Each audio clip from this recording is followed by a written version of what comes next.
In today's video, we are going to be tackling a common problem my students have. But first of all, welcome back to the channel, IELTS with Charles. Today we're looking at vocabulary. But one thing I've noticed with my students is they know lots of vocabulary to describe how a person looks, but they don't know how to put it into a sentence so that it flows naturally.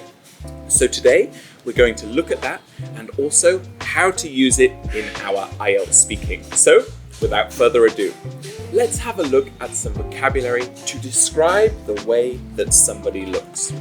Starting off by thinking about men.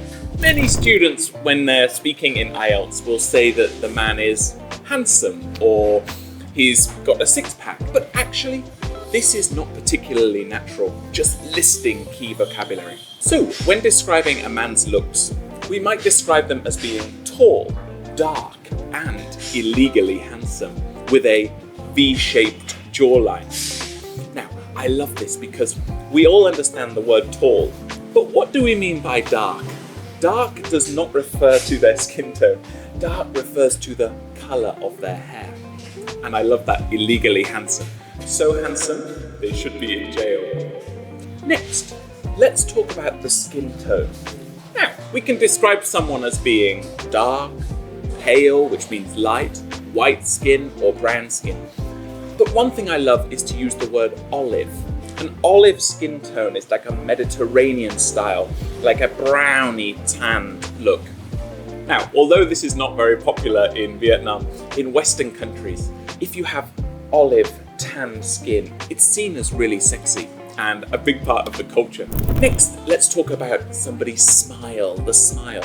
You can say, oh, they have a nice smile, but that's a little bit basic. It's better to say that someone has a dazzling smile, which lights up a room. This is beautiful, guys. A dazzling smile, you know, with bright white teeth, an infectious smile. You must have met someone like this in your life. When they smile, they light up a room. I love that.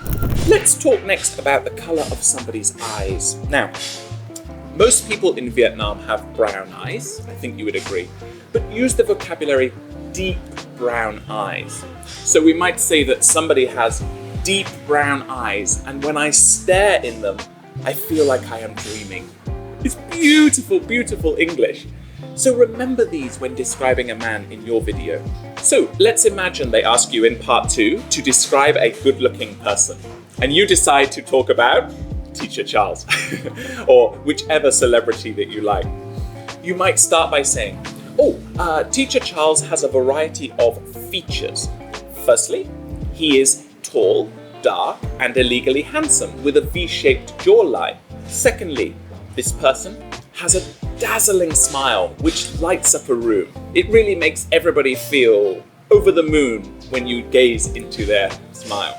Lastly, you might say this person has olive skin due to the fact they spend lots of time in the sunshine. Do you see? So we're not just listing lots of vocabulary, we're trying to explain it in detail. Moreover, let's talk about stunning girls now, ladies. First of all, when talking about a lady, we can say that they have olive skin. Perfect. But we can also say they might have very light skin because they want to avoid the sunlight and therefore use lots of skincare products. That's really nice. Guys, that's a big part of Vietnamese culture, so put that into your answer as well. The love of light skin.